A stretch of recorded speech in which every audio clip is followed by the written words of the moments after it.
আলাইকুম, আমি ডাক্তার নাহিদ হোসেন। আমি রিজেনারেটিভ মেডিসিন, ন্যাচুরোপ্যাথি নিয়ে কাজ করছি। দীর্ঘ 25 বছর আমি এই ন্যাচুরোপ্যাথি এবং রিজেনারেটিভ মেডিসিন নিয়ে কাজ করছি। এর সাথে সাথে আমার অভিজ্ঞতা হয়েছে যে স্টেম সেল থেরাপি কীভাবে দিতে হয়, কীভাবে কখন কাকে সিলেকশন করতে হয় যে পেশেন্টগুলোকে, সেগুলো নিয়েও আমি কাজ করছি। আজকে একটা কথা বলার জন্যই আপনার সামনে উপস্থিত হয়েছি। রিজেনারেটিভ মেডিসিন মূলত কতগুলো ভিত্তির উপর দাঁড় করানো, অর্থাৎ ডায়াগনোসিস, ডিটক্সিফিকেশন, রিজুভেশন, এই তিনটি জিনিসের উপর এটি নির্ভরশীল। ডায়াগনোসিস খুব গুরুত্বপূর্ণ, অর্থাৎ তার লক্ষণ, তার যে সমস্যাগুলো আছে সেগুলো দেখে তার মূল যে সমস্যাটা নিরূপণ করে চিকিৎসা দেওয়াটা জরুরি।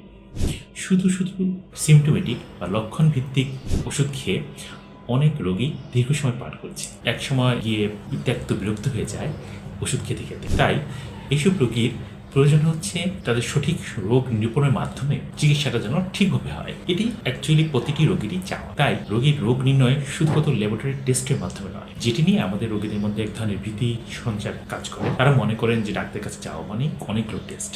আসলে তাই নয়, টেস্টের প্রয়োজন আছে, তবে তখনই যখন সেই রোগটির মাত্রা কোন পর্যায়ে পৌঁছেছে সেটা জানার যদি প্রয়োজন হয়ে থাকে। এছাড়া রোগীর লক্ষণ দেখেও অনেক সময় বিভিন্ন সমস্যা শুনে সমস্যাটি নিরূপণ করেও চিকিৎসা দেওয়া সম্ভব। ন্যাচুরোপ্যাথি বা রিজেনারেটিভ মেডিসিন সবসময় যেটি দিকে নজর দেয় সেটি হচ্ছে রোগ প্রতিরোধ কীভাবে করা যায়। রোগ যদি না থাকে তাহলে আপনাকে অনেক ঝামেলার মধ্যে পড়তে হবে না। রোগ প্রতিরোধের জন্য জীবনযাপন পদ্ধতি অর্থাৎ লাইফস্টাইল চেঞ্জ করা খুব জরুরি।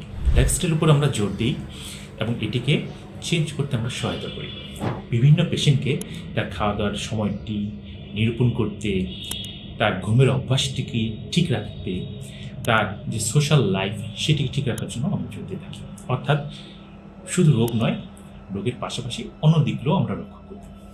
আর তার সাথে সাথে আমরা রোগীকে শুধু মুখে কতগুলো মেডিসিন দিয়ে দিই না, তার পাশাপাশি আমরা তাকে কিছু থেরাপির মাধ্যমে এই ওষুধের উপর নির্ভরশীলতা কমাতে সাহায্য করি।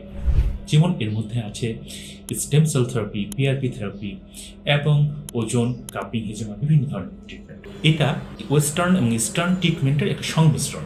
তার মানে আপনি যদি যেটাকে বলা হয় ওয়েলনেস, এর মধ্যে দিয়ে আসেন তাহলে আপনার অনেক ধরনের রোগগুলোকে সামলানো সম্ভব।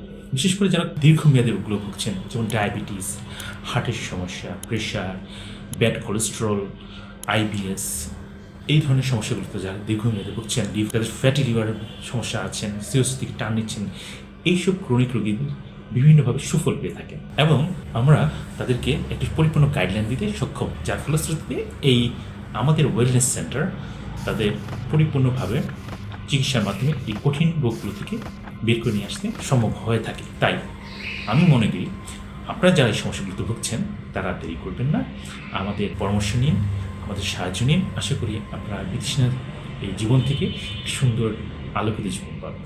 ধন্যবাদ।